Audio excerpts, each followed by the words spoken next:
क्या तुम यकीन कर सकते हो कि जिसने पूरी जिंदगी ईमानदारी से हर किसी की मदद की, आज वही इंसान अपने ही सपनों की राख में खड़ा है? जी हाँ, ये कहानी है अनु के पिता गोपाल जी की, जिनकी दुकान कुछ ही पलों में जलकर खाक हो गई। सब कुछ बिखर गया, जैसे किसी ने एक ही झटके में उनके अरमानों को राख बना दिया हो। लेकिन सबसे बड़ा सवाल ये है, ये आग हादसा थी या किसी की चाल? उस वक्त अनु के चेहरे पर सिर्फ आंसू नहीं थे, बल्कि उसमें हजारों सवाल जल रहे थे। गोपाल जी ने कांपती आवाज में कहा, अनु, मुझसे वादा कर, तू आर्य सर से कोई मदद नहीं लेगी। अनु ने बस चुपचाप सिर झुका लिया, जैसे वो खुद को संभाल नहीं पा रही हो। घर में सन्नाटा था, हवा में धुआं था और दिलों में डर। जब आर्य सर ने फोन किया, उनकी आवाज में चिंता थी। सब ठीक है ना अनु? उसने जल्दी से जवाब दिया, हाँ सर, सब ठीक है। लेकिन उसके शब्दों में दर्द छिपा नहीं था। आर्य समझ गया, कुछ तो गड़बड़ है, कुछ ऐसा जो अनु बताना नहीं चाहती। वो सोच में पड़ गया, आखिर क्या है जो अनु छुपा रही है? दूसरी तरफ कहानी का अंधेरा हिस्सा अब खुलने वाला था। आग लगाने वाला कोई और नहीं बल्कि रघु और उसका वो गंजा साथी था, जो हमेशा गोपाल जी की दुकान के आसपास घूमता दिखता था। उन्होंने ये सब प्लान किया था, और वो भी बड़ी चालाकी से। मंदिर के जलते दीपक से उन्होंने आग की चिंगारी उठाई और उस छोटी सी लौ को गोपाल जी के सपनों में झोंक दिया। कुछ ही पलों में सब कुछ जलने लगा। धुएं ने पूरा बाजार ढंक लिया। लोग चिल्लाने लगे, आग आग। किसी ने गोपाल जी को आवाज दी, आपकी दुकान में आग लग गई। वो जैसे सुनते ही सुन्न रह गए। अगले ही पल वो दौड़ पड़े, बिना सोचे समझे उस जलती हुई दुकान में घुस गए।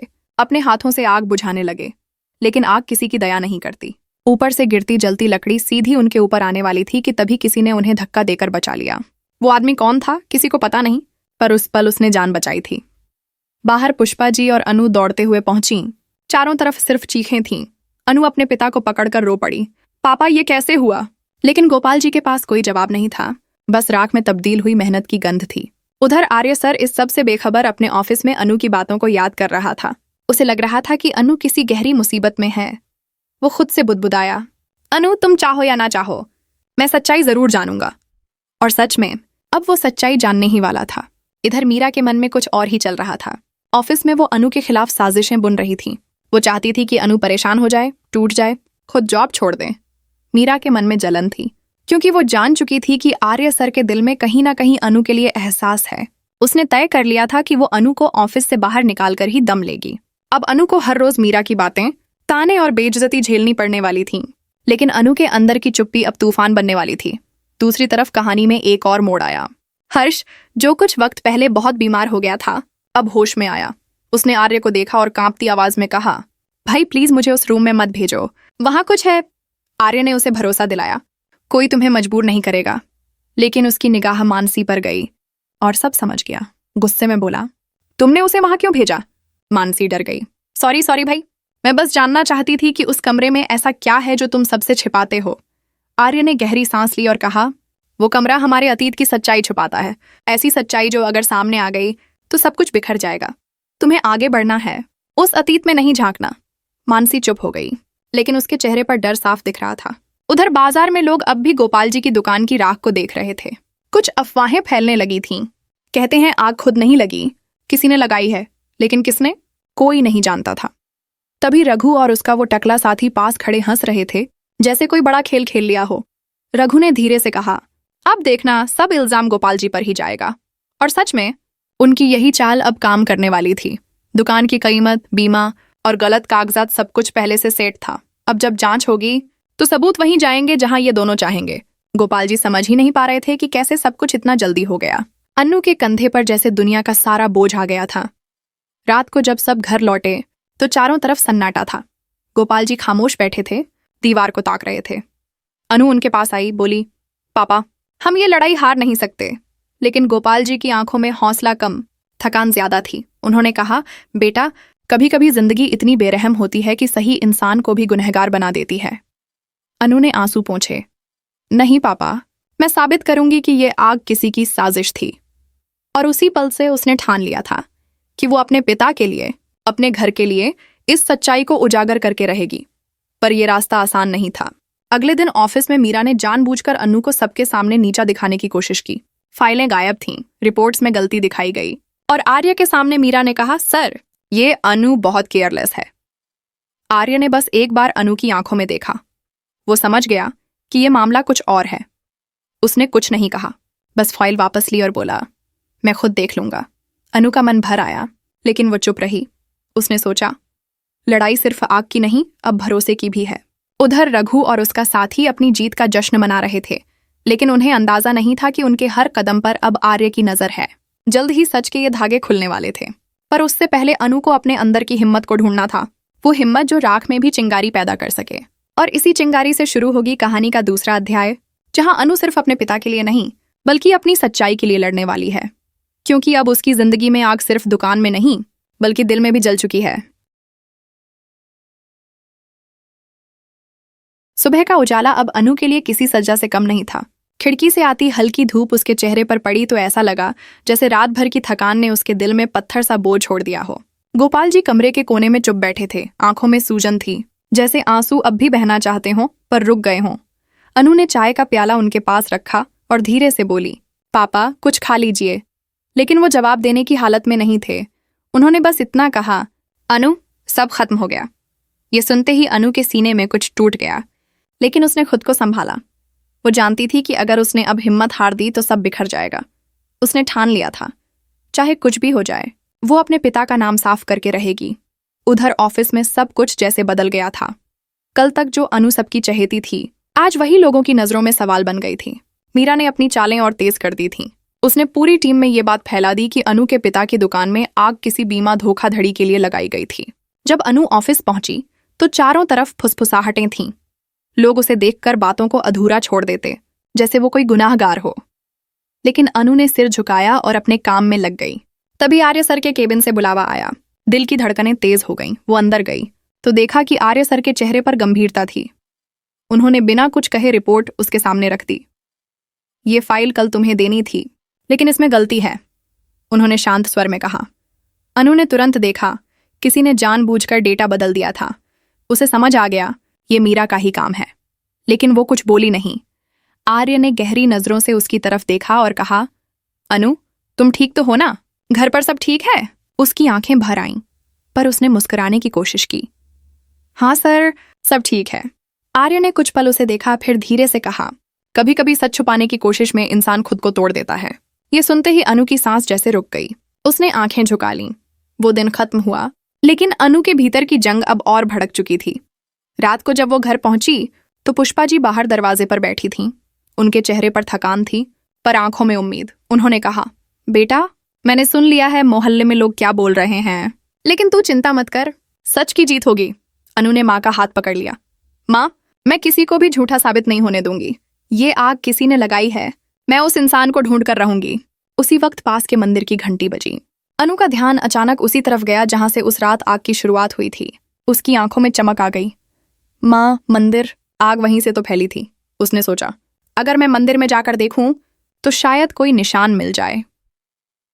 अगले ही दिन सुबह सुबह वो मंदिर पहुंच गई।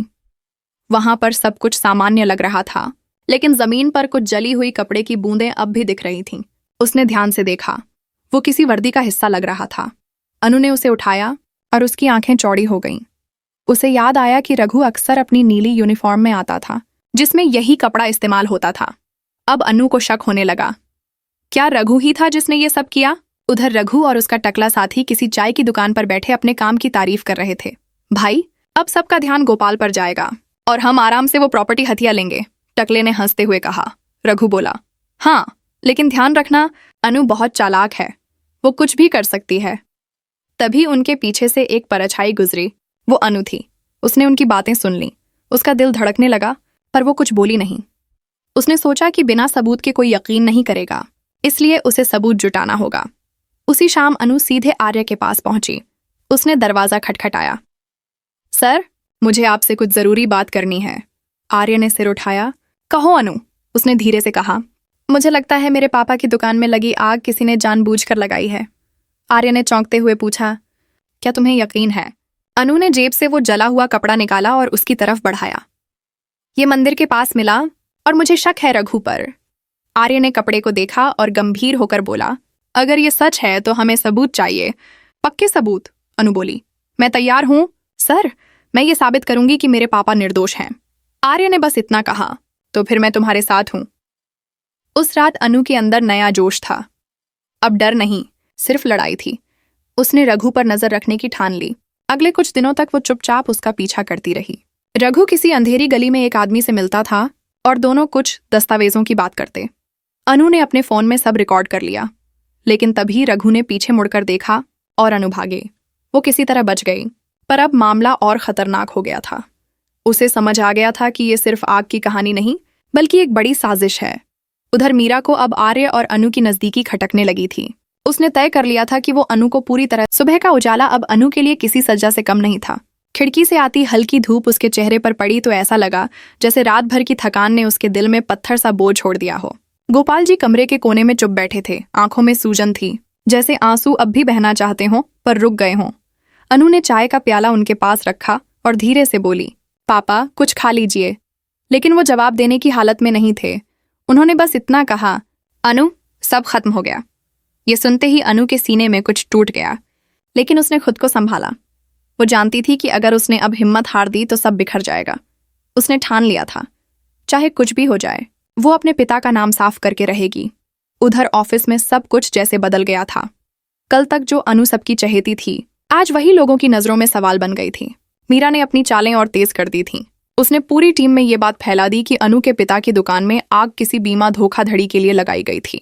जब अनु ऑफिस पहुंची तो चारों तरफ फुसफुसाहटें थीं। लोग उसे देखकर बातों को अधूरा छोड़ देते, जैसे वो कोई गुनाहगार हो। लेकिन अनु ने सिर झुकाया और अपने काम में लग गई। तभी आर्य सर के केबिन से बुलावा आया। दिल की धड़कनें तेज हो गईं। वो अंदर गई तो देखा कि आर्य सर के चेहरे पर गंभीरता थी। उन्होंने बिना कुछ कहे रिपोर्ट उसके सामने रख दी। ये फाइल कल तुम्हें देनी थी, लेकिन इसमें गलती है, उन्होंने शांत स्वर में कहा। अनु ने तुरंत देखा, किसी ने जानबूझकर डेटा बदल दिया था। उसे समझ आ गया ये मीरा का ही काम है, लेकिन वो कुछ बोली नहीं। आर्य ने गहरी नजरों से उसकी तरफ देखा और कहा, अनु तुम ठीक तो हो ना? घर पर सब ठीक है? उसकी आंखें भर आईं, पर उसने मुस्कुराने की कोशिश की। हाँ सर, सब ठीक है। आर्य ने कुछ पल उसे देखा, फिर धीरे से कहा, कभी कभी सच छुपाने की कोशिश में इंसान खुद को तोड़ देता है। ये सुनते ही अनु की सांस जैसे रुक गई। उसने आंखें झुका लीं। वो दिन खत्म हुआ, लेकिन अनु के भीतर की जंग अब और भड़क चुकी थी। रात को जब वो घर पहुंची तो पुष्पा जी बाहर दरवाजे पर बैठी थीं। उनके चेहरे पर थकान थी, पर आंखों में उम्मीद। उन्होंने कहा, बेटा मैंने सुन लिया है मोहल्ले में लोग क्या बोल रहे हैं, लेकिन तू चिंता मत कर, सच की जीत होगी।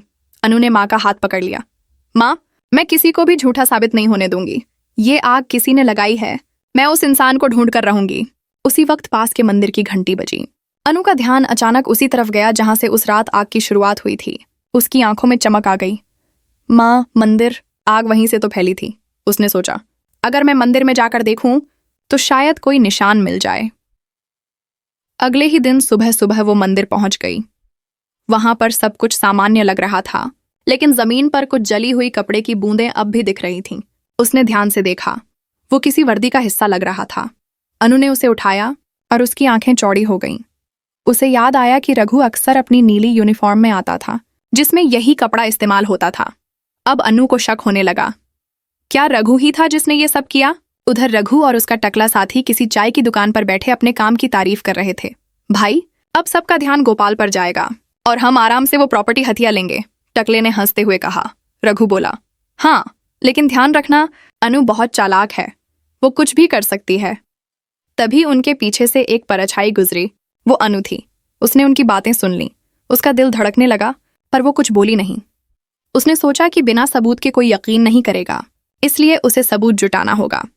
उसी शाम अनु सीधे आर्य के पास पहुंची। उसने दरवाजा खटखटाया। सर, मुझे आपसे कुछ जरूरी बात करनी है। आर्य ने सिर उठाया। कहो अनु, उसने धीरे से कहा। मुझे लगता है मेरे पापा की दुकान में लगी आग किसी ने जानबूझकर लगाई है। आर्य ने चौंकते हुए पूछा, क्या तुम्हें यकीन है? अनु ने जेब से वो जला हुआ कपड़ा निकाला और उसकी तरफ बढ़ाया। ये मंदिर के पास मिला और मुझे शक है रघु पर। आर्य ने कपड़े को देखा और गंभीर होकर बोला, अगर ये सच है तो हमें सबूत चाहिए, पक्के सबूत। अनु बोली, मैं तैयार हूं सर, मैं ये साबित करूंगी कि मेरे पापा निर्दोष हैं। आर्य ने बस इतना कहा, तो फिर मैं तुम्हारे साथ हूं। उस रात अनु के अंदर नया जोश था।